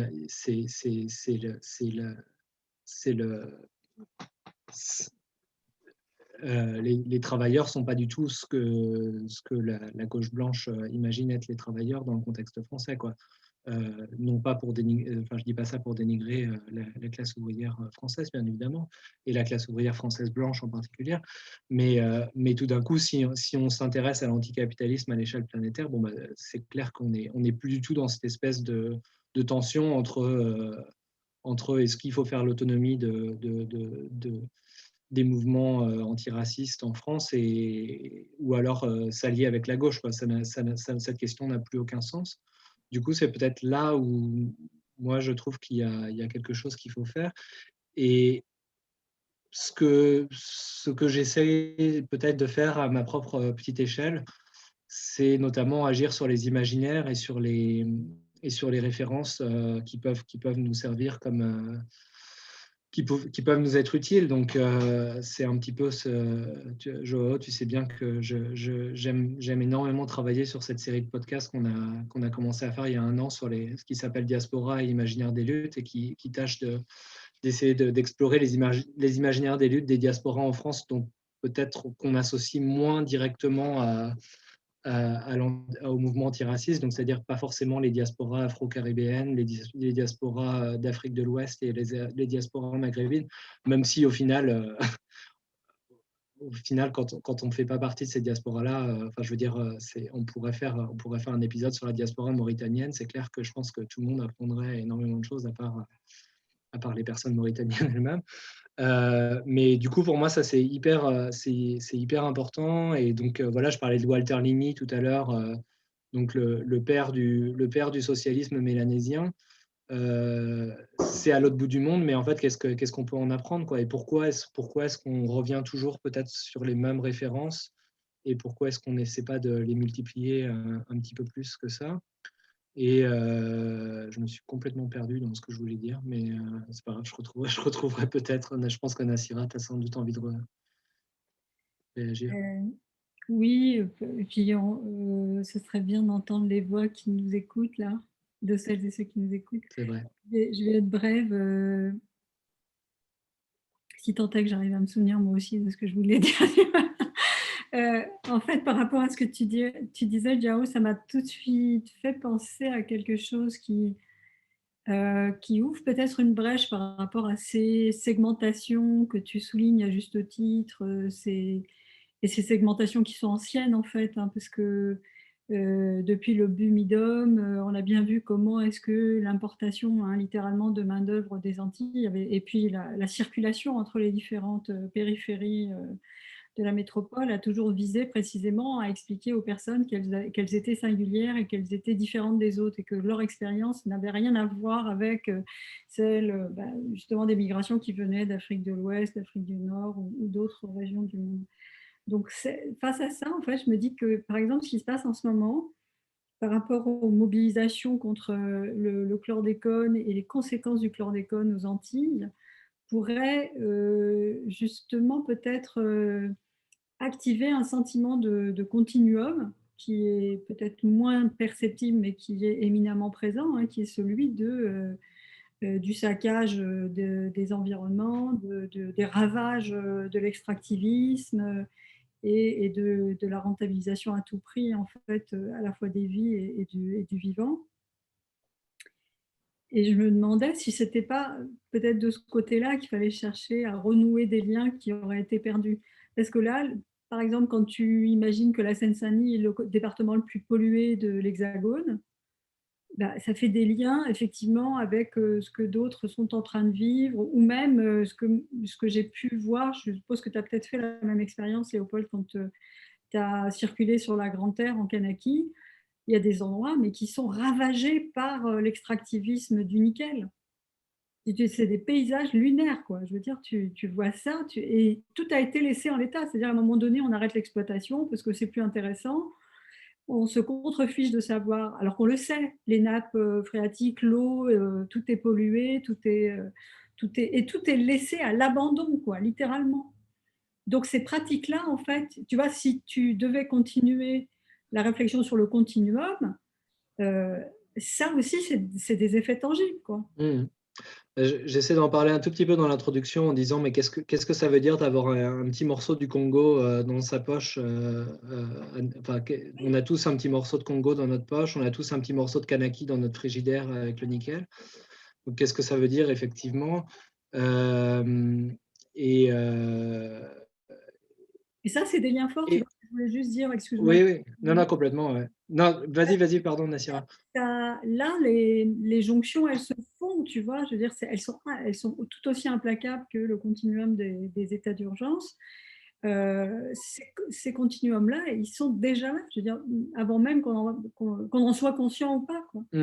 Ils ont fait leur œuvre, ils ont détruit, ils ont démantelé, donc je pense que ça pourrait être tout à fait un point de rencontre très forte, de rencontre vraiment radicale, pour reprendre l'expression de Taldor, des rencontres radicales qui en fait, ne laissent aucune place au doute et aucune place justement à des chicaneries ou à des mais ouais, mais c'est pas la même chose. Et donc pour faire le lien que tu essaies de faire à juste titre avec le statut séparé qui serait celui de l'islamophobie, qui serait donc un racisme vertueux, hein, c'est-à-dire un racisme qui se justifierait de façon fondamentale. Je pense que l'idée, c'est de replacer ça dans des logiques beaucoup plus vastes. Et si on parle de l'impérialisme guerrier qui part de France comme d'ailleurs, on voit bien en quoi est-ce que l'islamophobie sert des intérêts qui sont ceux aussi du capitalisme extractiviste. Sur l'extractivisme, c'est vrai que nous, on vient de faire un numéro là-dessus au Funambuliste, et peut-être que j'aurais dû le faire plus tôt parce que ça pourrait permis d'enrichir le livre aussi, sans mauvais jeu de mots sur les questions d'enrichissement. Peut-être qu'un truc que je regrette d'ailleurs dans le livre, c'est que j'ai beau être complètement baigné dans une littérature anglophone et enfin mondiale en général, finalement ça se ressent peut-être pas forcément tant que ça dans le bouquin, à l'exception d'une citation très importante de Ruthie Wilson-Gilmore que j'utilise 2 fois sur sa définition du racisme comme étant alors je vais paraphraser, désolé, mais comme étant l'ensemble des processus qui mettent en vulnérabilité des groupes différenciés dans leur proximité avec la mort précoce, en fait. Et du coup, en fait, la pollution, c'est exactement ça, par exemple. Néanmoins, quand même, sur la question Kanaky, mais ce n'est pas du tout une question qu'on va trancher ici, mais la question du nickel, elle est quand même assez importante dans la mesure où il y a quand même une revendication de souveraineté sur la ressource qu'est le nickel au Kanaky. et qu'on peut voir des militants de gauche en France se déclarer solidaires des Kanaks dans la mesure où ils renonceraient à l'extraction de leurs propres ressources. Donc on voit aussi un peu une espèce de solidarité, mais si, qui est quand même assez choquante. Et donc la question du nickel en Kanaki, c'est clair que c'est une question assez délicate parmi les militants, mais pas délicate dans la mesure où c'est une question qui leur appartient, quoi. Donc c'est Oui, pas tout à mieux de fait. trancher. Oui, l'idée, c'est pas de contester la centralité du nickel dans la lutte pour l'indépendance et pour la souveraineté, la pleine souveraineté. C'est plutôt de voir comment est-ce que ça résonne de façon très différente selon les endroits où on se trouve. Et d'ailleurs, cette idée d'une forme de solidarité puritaine, hein, qui serait donc purifiée de l'extractivisme du nickel, elle est typique d'exigences exorbitantes et de conditions qui sont posées par des personnes qui n'ont pas, enfin, qui devraient comprendre qu'elles n'ont plus du tout le droit de poser des conditions à quoi que ce soit. Et voilà que ça ressurgit de façon tout à fait. Et ça, c'est d'ailleurs aussi une des raisons pour lesquelles l'affaiblissement des luttes des premières concernées et premiers concernés peut souvent tomber sous le coup de ces formes d'injonction, hein, à la, comment dire, à une forme de supériorité de la lutte qui ne souffre aucune concession.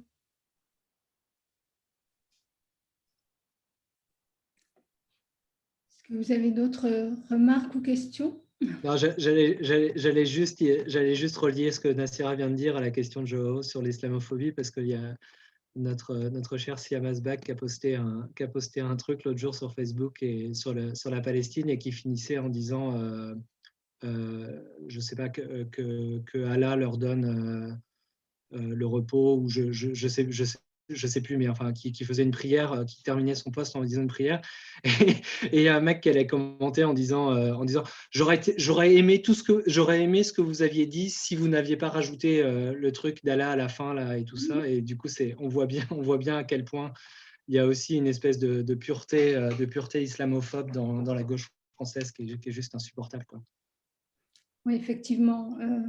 Simplement pour rebondir, l'un des effets de l'état d'urgence en 2015, encore une fois, je reviens à ce que moi j'ai particulièrement observé, c'est d'avoir été un révélateur, on le disait en amont tout à l'heure, Léopold, presque au sens chimique de point aveugle, d'impensé, d'embarras par rapport à l'islam. Et là, ça a vraiment éclaté et presque éclaboussé. Voilà. Pas d'autres questions ou remarques? C'est bon pour toi aussi, Léopold? Oui, dans la mesure où, comme Nassira proposait, peut-être qu'on peut, enfin, on a passé pas mal de temps, mais il y a peut-être des questions dans le public. C'est assez impressionnant ce que tout le monde semble être resté. Alors, soit tout le monde est a mis sur son écran et puis est parti, ou mais pour une conversation assez longue, c'est quand même assez remarquable.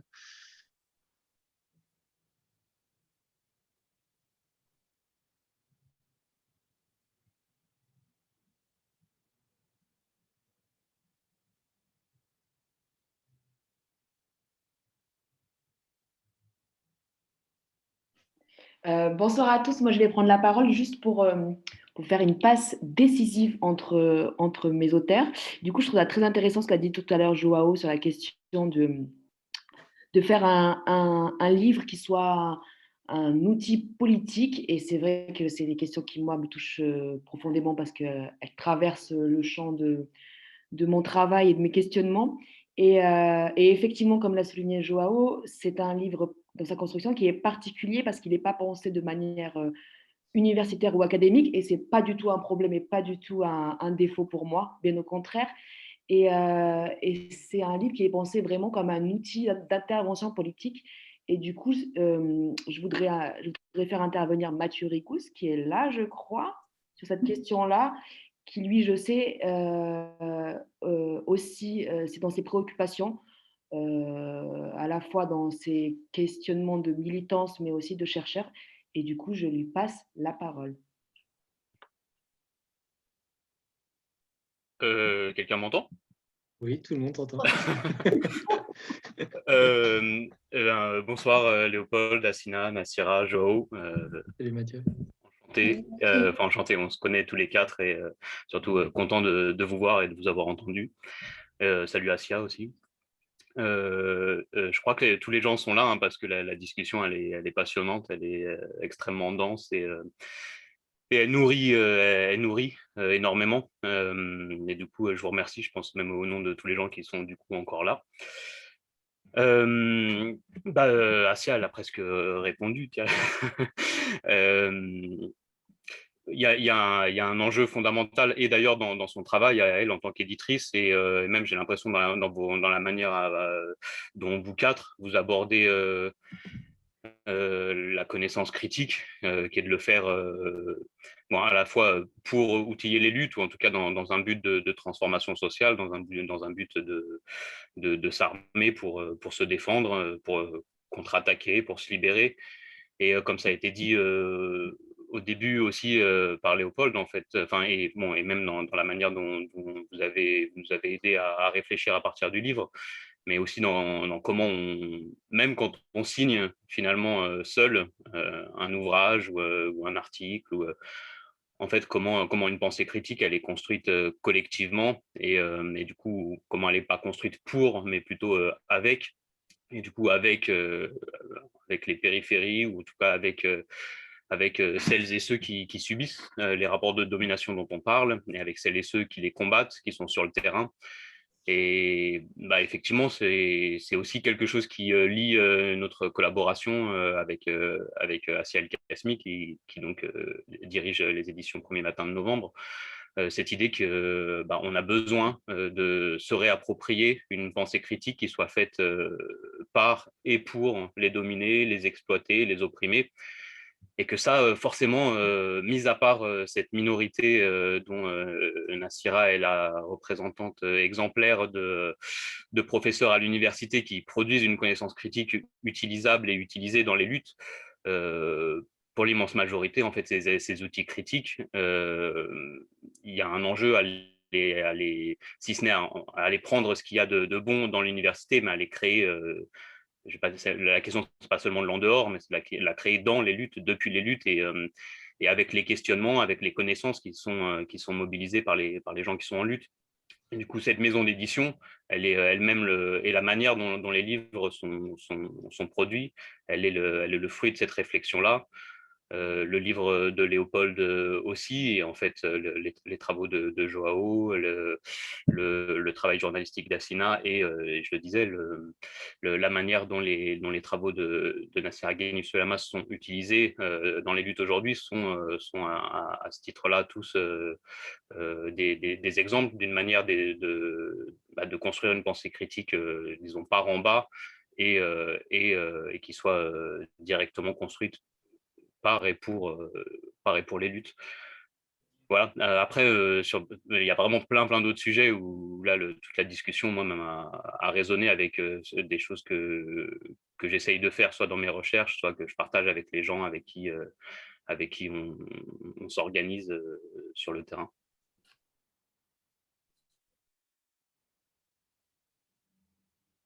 Merci Mathieu. Ça vaut peut-être la peine de dire que Mathieu Rigaud s'était cité à peu près toutes les 3 pages du bouquin. Mais... du coup, il n'y a pas de coïncidence sur les résonances. D'ailleurs, en lisant le livre, c'était assez réjouissant de voir qu'il y a comme ça des pensées qui se rejoignaient et qui s'enroulaient les unes autour des autres. Je trouvais que c'était, de ce point de vue-là aussi, ton livre est très intéressant, quoi, cette façon de nouer des liens et de ne pas les lâcher, parce que c'est aussi des affinités qui sont construites au fil de ta réflexion. Oui, complètement. Ouais. J'en parle un tout petit peu dans l'intro aussi, en disant que voilà, quelqu'un comme Mathieu, Samia Heni, Mognis Abdallah, Assina aussi, sont des personnes qui vont revenir plein de fois dans le bouquin, mais en fait, ce sont aussi des conversations qu'on a entre nous. Donc, en fait, c'est des constructions. Ouais, enfin voilà, c'est ce que vous disiez sur les constructions collectives et tout ça, c'est sûr.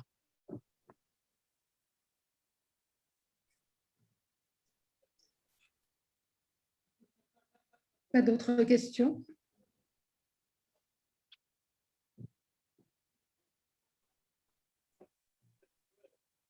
On sent votre présence en tout cas. Moi, j'ai une question, si c'est possible. C'est Omar? J'entends Oui. ça, je reconnais sa voix. Bon, attends, je vais mettre la caméra, comme ça, ce sera plus simple. Salut, bonjour tout le monde. Et merci beaucoup pour les super présentations. J'ai une question en fait assez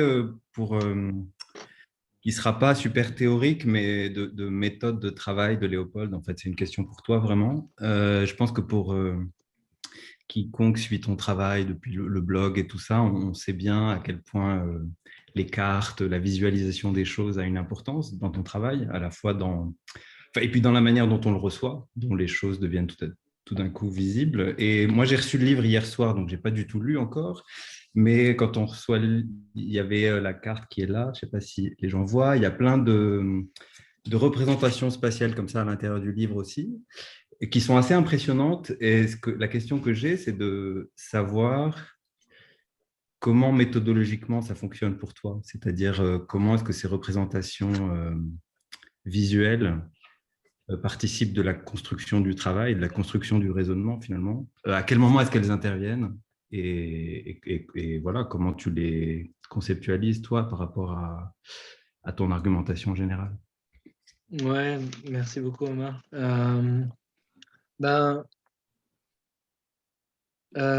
Effectivement, alors déjà, peut-être pour expliquer, c'est un choix très clair que j'explicite aussi dans le livre, que tous les documents graphiques qui sont dans le livre sont des documents graphiques que j'ai moi-même créés, y compris les photos elles-mêmes. Et c'est pas parce que c'était pas un jeu, c'était pas un challenge que je m'étais fixé. C'était uniquement et il pourrait y avoir une version de ce livre avec des images d'archives, quelque chose de très intéressant fait autour de ça. Mais moi, je préférais que le degré de séparation entre le seul degré de séparation qui existait entre la personne qui lit et le document lui-même, le seul degré soit moi, en fait. C'est-à-dire que vous pouvez me montrer une photo et me dire, bon, mais alors attends, là, tu as cadré ça comme ça, mais qu'est-ce qu'il y a derrière toi, c'était quoi le contexte et tout ça. Et je serais capable de vous répondre. Alors que d'une image d'archive, je ne le saurais pas forcément. Enfin, ça dépend, bien évidemment. Mais... Donc voilà, donc ça, c'était un choix. Et ensuite, les cartes en particulier, parce que bon, les photos sont des photos, c'est important, mais il n'y a pas forcément un jeu d'auteur ou de création s'il faut que ça. Mais donc les cartes sont tout simplement une autre manière de dire la même chose, voire même de le dire mieux par endroits. Enfin, il y a une carte que graphiquement je trouve pas extraordinaire, mais enfin j'aurais bien aimé, enfin je sais pas, à un moment fallait juste avancer et dire bon c'est suffisamment bien, mais c'est la carte que dont Joao parlait un tout petit peu sur l'espèce de navigation des fonctionnaires ou des militaires français dans le continuum colonial, donc, qui ressemble à ça. En fait, cette carte, c'est clair qu'elle est sans doute beaucoup plus utile que même mon texte, parce qu'en plus, moi, je n'ai pas du tout été formé à écrire, et mon style d'écriture est très basique. Ce qui me permet d'ailleurs de remercier Asia une nouvelle fois d'avoir littéralement m'avoir pris par la main et on a fait phrase par phrase l'ensemble du bouquin pour faire en sorte que si ça allait être écrit de manière basique, au moins ça sera écrit de manière claire et sans ornement. Et donc voilà, donc en fait les documents tout simplement ils viennent insister sur une idée qui parfois est beaucoup plus simple à exprimer de manière graphique que de manière textuelle. Voilà, après la carte que tu as montrée en particulier, ça c'est la carte la plus ambitieuse du livre, et en fait c'est le livre, c'est-à-dire que c'est une autre façon c'est-à-dire la petite carte postale. Le bouquin est assez épais, hein. C'est une petite brique, si vous voulez jeter ça à la tête des flics, ça peut marcher assez bien. Mais en fait, au final, la petite carte postale qui est jointe avec le bouquin quand vous l'achetez sur le site de PMM, ça résume en fait presque tout. C'est-à-dire c'est une carte d'espace-temps et c'était cette idée un peu de faire une synthèse et de montrer en fait, de montrer justement les plis dont on parlait au début et de montrer aussi parce que j'ai dit que du coup que pour moi il n'y avait pas que le temps, il y avait l'espace, parce que c'est vrai que l'espace c'est un peu mes verres de contact, ouais. Mais en fait, le temps, ça a été aussi pour moi, ça a été un vrai apprentissage de travailler sur le temps dans ce numéro. Et notamment avec l'aide de Myriam Baya, qui nous écoute peut-être, et dont c'est l'anniversaire, donc si elle est là, bon anniversaire. Mais sur l'idée, on avait fait le petit live à Instagram, le tout premier live autour de ce bouquin. Et donc le temps, voir que le temps, en fait, on n'est pas obligé de prendre une ligne et puis de faire un trait régulier pour chaque année et ensuite de montrer ce qui s'y passe, mais en fait justement de l'étirer, de le compresser, de se dire que ce qui se passe finalement dans les 24 heures du 17 octobre 1961 a peut-être une incidence encore plus forte que l'année entière de 1963, enfin bref, je ne devrais pas prendre d'exemple, mais que parfois il y a des unités de temps qui sont bien plus intenses que d'autres, et que du coup on peut relire l'histoire de manière non eurocentrique, en faisant fi de la lecture chronologique et uniforme du temps tel qu'on peut l'apprendre, je ne sais pas si on va à l'école en France, quoi, par exemple. Merci. Merci à toi.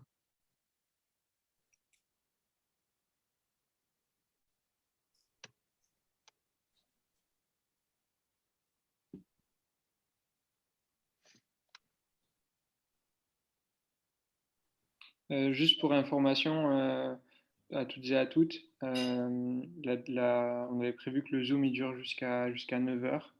Donc là, il nous reste 7 minutes.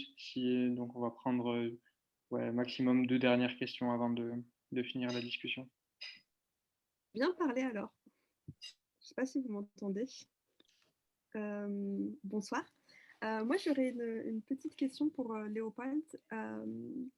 Par rapport à ton usage à la fois, alors je ne sais pas si je vais être claire, mais à ton usage à la fois de l'archive, parce que je sais que tu as beaucoup creusé les archives de la Bibliothèque nationale de France, notamment en termes d'archives écrites, mais aussi de tes voyages, notamment pour le coup en Algérie et en Kanaki. Donc, ce que tu as pu récolter comme matériaux oraux de transmission orale de vécu, d'histoire et d'analyse politique, et comment en fait tu as travaillé ces deux matériaux qui sont quand même différents dans la forme et aussi souvent aussi dans ce que ça raconte. Parce que c'est pas formulé de la même manière et c'est pas les mêmes angles. Puis parfois il y a des histoires qui n'ont pas été écrites, ça on le sait. Donc voilà, je voulais savoir comment tu as pu gérer ces deux matériaux d'archives. Puis en plus, tu évoquais notamment des discussions. Tu as cité par exemple Moulis Abdallah et des personnes qui ont été importantes pour l'écriture de cet ouvrage. Donc un peu, comment tu as pu pour construire la structure de l'ouvrage. Voilà. Je ne sais pas si j'ai été claire, mais voilà ma question. Si, mais tu n'étais pas là au début, Hajer, non? Oui, j'étais au travail. Parce que c'était la première question d'Assina.